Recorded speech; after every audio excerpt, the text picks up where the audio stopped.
homeschool schedule that I made that we're currently using. This is our old one from March, but you can see I just have Monday through Friday at the top. Now this is totally free. If you want a copy of this, it's just like a blank copy that you can fill in for yourself. The way that my brain works, I like to have the days on top, and then I like to have our subjects going down like this so I can just check off as we finish each activity. I also added this little spot down here for appointments because I cannot tell you how many times I will plan out an entire beautiful full packed week and then, oh my gosh, we have a dentist appointment on Tuesday. Now I have to scrap all of those lessons on Tuesday. So I actually do the appointments first when I'm planning.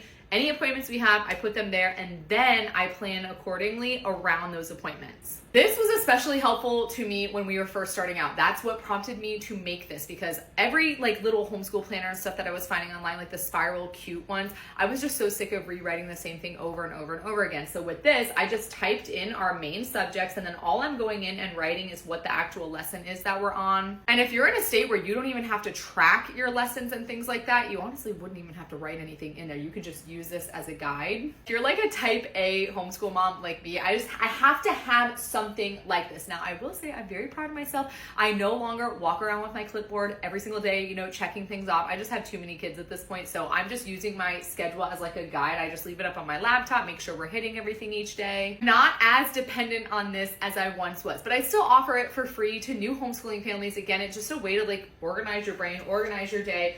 Hopefully helps you to not feel so overwhelmed, especially if you're in a state where you have to make sure you're hitting certain subjects every single day.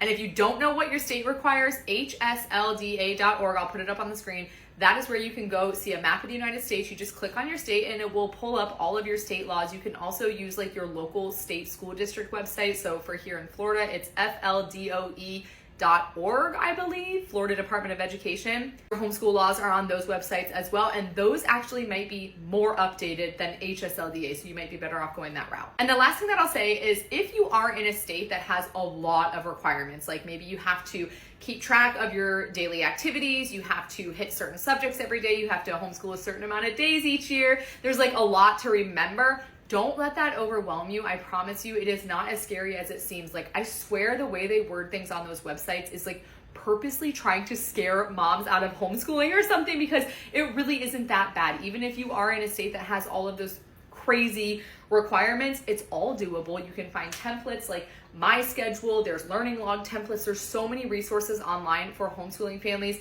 Just take a deep breath. You will be able to get through it. Oh, and Facebook groups. If like, let's say you're in New York, which is a pretty tricky state to homeschool in, go onto Facebook, search New York homeschooling families, like a group on Facebook. I guarantee you will be able to find one. There's so much support in those Facebook groups where you could post and be like, hey, what does everybody use for their daily schedule or their monthly learning log or whatever? And I'm sure there's moms on there that will help you.